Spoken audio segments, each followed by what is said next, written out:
Can you imagine the most terrifying monster? A creature of, well, pure evil. It's hard to picture. Now picture that monster hiding in plain sight. Maybe even in the one place you should feel safest. Okay. Held by the person who's supposed to offer love and protection, like your mother. Wow. That's a deeply unsettling thought. It really is. And that's the incredibly disturbing idea at the heart of the book we're exploring today. It's a true story. One where a figure described by survivors in chilling terms like monster and nightmare walked on two legs. Mm-hmm. Well, she was also called Mother. And our task today is to navigate the harrowing reality presented in this book. It's true crime focusing on survival against just unimaginable evil, all within a family. It's a journey into a very dark place, isn't it, as the book documents it? It's extremely dark, but it's also, I think, ultimately a powerful testament to human resilience, the courage it takes to face something like that. Yeah. It's a difficult story, no question. But the book really argues quite compellingly that it's a story that absolutely had to be told. Absolutely. And, grappling with challenging books like this one, it can really deepen our understanding of human behavior, not just the cruelty, but also the incredible strength of those who endure it. That capacity for resilience. Exactly. It's the kind of material that sparks important reflection and critical thinking.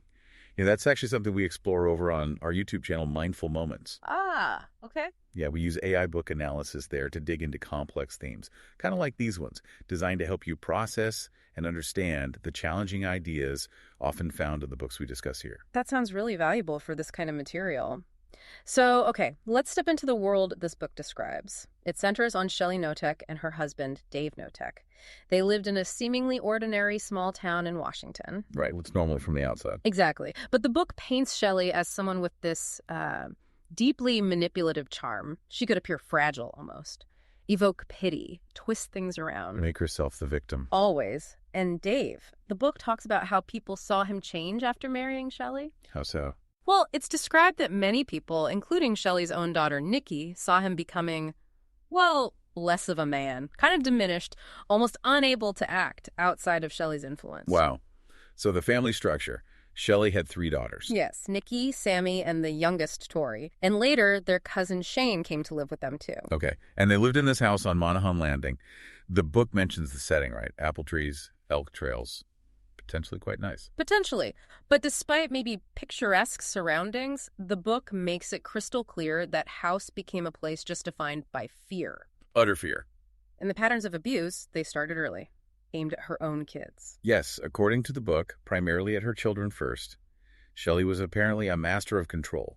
Psychological tactics, physical punishment, the whole awful package. Can you give us some specifics the book mentions? Because that really brings the horror home. Yeah, it does.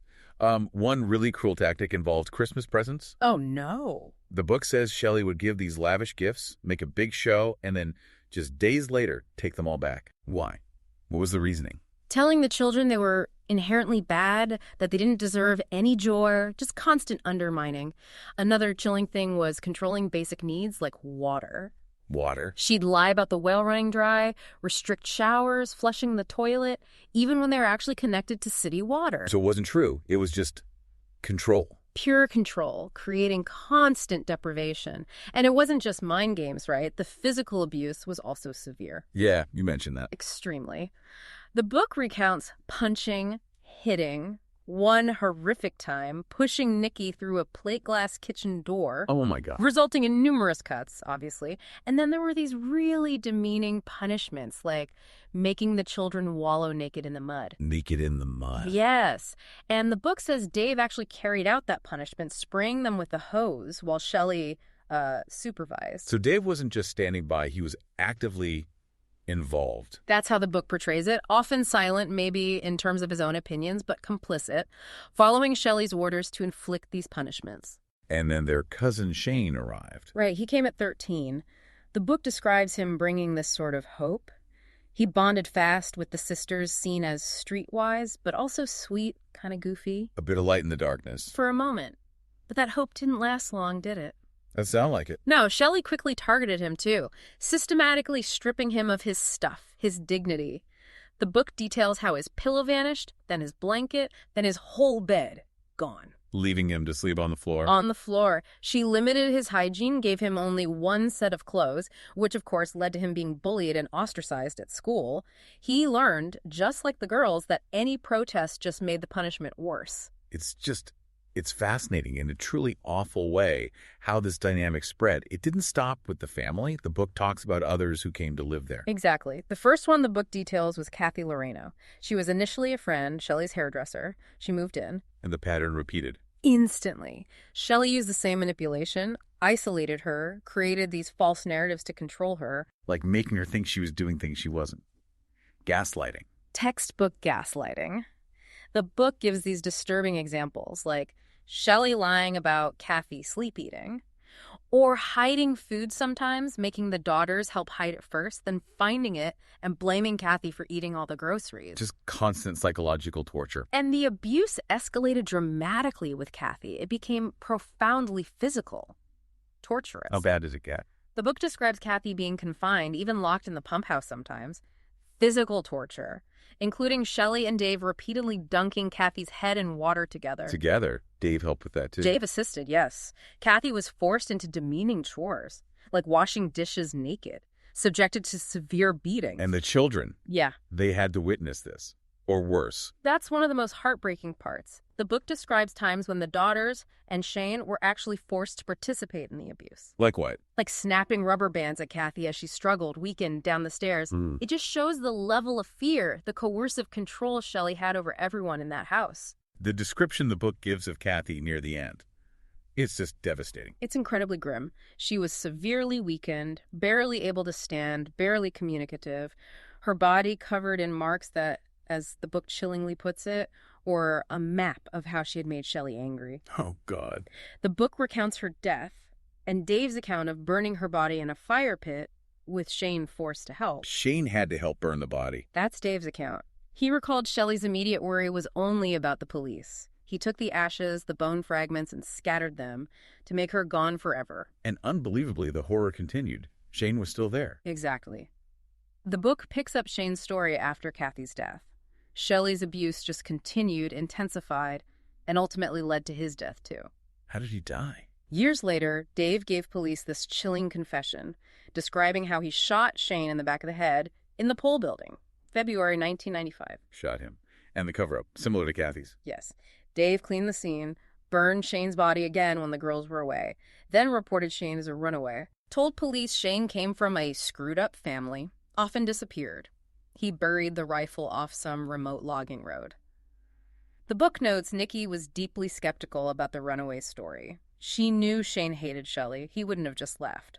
Especially not leaving behind something sentimental like the birdhouse Shelley claimed he did. It's just this relentless cycle. And it repeated again? It did. The cycle continued with Ron Woodworth. He was a friend of Dave's. And Shelley convinced Dave to let him move in. Yes, using the same excuse, helping someone in need. A tragic parallel to how Kathy ended up there. And Ron suffered similar abuse. Maybe worse. The book details abuse consistent with the others, yeah, but maybe escalating. Ron had his clothes taken, forced to do chores outside in his underwear, even in freezing weather. In the cold. And he was given drugs, muscle relaxers, tranquilizers like Haldol, the same stuff Shane said was messed up shit when he was forced to take it. And the psychological torture sounds particularly vicious with Ron. It was profound. The book describes Shelley convincing Ron he was a murderer. What? How? Blaming him for the death of an older man named Mac, whose house Shelley and Dave later took over. She forced Ron to physically hurt himself, hit himself in the face repeatedly, forced him to jump over and over from a height onto his bare feet, telling him he was worthless. Just breaking him down completely. His physical and mental state just deteriorated severely under it all, according to the book. And his death followed.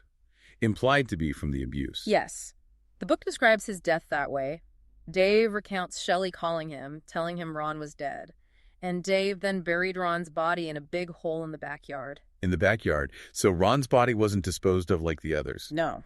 Unlike Kathy's remains, Ron's body stayed on the property. All this happening while the daughters are living there, carrying this immense burden. Unimaginable. The book really highlights the psychological toll. Sammy, for instance, apparently used humor as a shield, a coping mechanism. Mickey tried to get away. Multiple times. Stayed with a friend in Canada, lived in a tent near Dave's job for a while.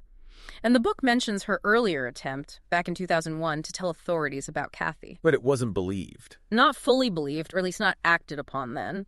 A critical missed opportunity, the book suggests. Sammy also left eventually. After high school, yes. But Tori, the youngest, she was still at home longer.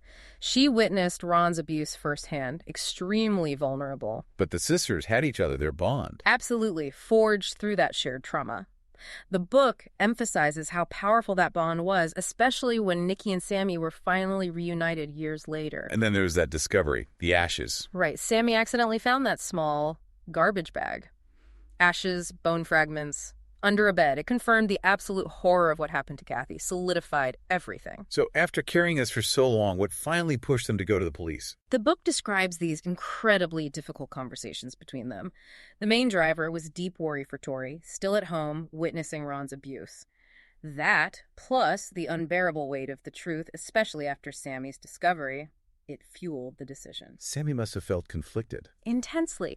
The book talks about her grappling with potentially ruining lives, their parents, Tori's stability, versus the absolute need for justice. For Kathy, for Shane, for Ron, and for themselves. And the police finally got involved properly. Deputy Bergstrom. That's right.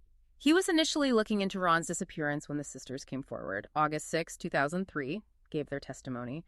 And Tori, the book highlights her incredible courage. How so? She actually guided the police to evidence she'd hidden in the chicken coop, things she'd saved to protect from her parents, knowing it might be important someday. Wow. Astonishing bravery from someone so young, living under that terror. Truly. And the search of the property, it uncovered the truth. Ron's body, buried right there in the backyard. Just as David feared. Exactly. And Dave confessed then. About Ron, about Kathy, the burning, the burial. Shelley was arrested at Mac's house, the place they'd taken over. What was her reaction? The book describes her as initially confused, indignant, denying everything, even trying to manipulate the police right there. And the legal outcomes. Dave and Shelley. The book details Dave's plea agreement. He died later in prison. Shelley entered an Alford plea. An Alford plea? What's that exactly? It's complex. It lets a defendant plead guilty while still technically maintaining their innocence, basically acknowledging the prosecution likely has enough evidence for a conviction anyway. So she never admitted guilt? Not in the plea itself, no. The book also touches on the public reaction and critically points out those missed warning signs by authorities years earlier, suggesting Ron might still be alive if Nikki's report about Kathy had been taken more seriously back then. But the book doesn't just end with the court case, right? It follows the daughters. Which is really where the focus shifts towards resilience. Their shared trauma created this unbreakable bond. Nikki, for example, found forgiveness impossible, but she focused on raising her own kids with the love and respect she never got. And they went back to the houses. As adults, yes. A significant part of their journey, the book suggests. Sammy and Tori revisited the properties, confronting those horrific memories, but also finding, well, moments of bittersweet reflection. Like what? Seeing small reminders that even amidst the horror, tiny fragments of something almost normal existed, like remembering a fish pond a friend had made. It's not about forgetting, but finding a way forward. It really underscores that resilience isn't about erasing the past, but surviving it, finding a way to live. Exactly. And the book connects their story to, the broader experience of children, of serial offenders who become advocates, who share their stories, their survival, their decision to speak out. It's framed not just as endurance, but as a kind of triumph, renewal. Shining a light on the darkness they lived through. A powerful act of reclaiming their own narrative, echoing the positive messages you find in the book's praise, actually. It's just such a powerful reminder that even from the absolute darkest circumstances, resilience can somehow emerge.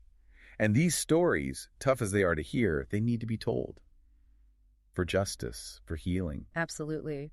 And exploring challenging books like this one, it really can deepen our understanding of both extremes of human behavior, that capacity for terrible evil, and the capacity for incredible strength.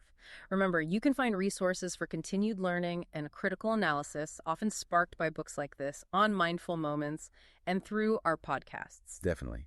If you were moved by this incredible story of survival and courage, and it's hard not to be, please subscribe to this feed. Share this exploration with someone who values understanding complex stories and the power of resilience. You can find a link in the description if you'd like to purchase the book we discussed today. And as you reflect on this story, maybe consider how resilience truly can emerge from the most horrific circumstances. And think about how often the most important stories, the ones that really matter, are the ones people are afraid to tell but that desperately, desperately need to be heard.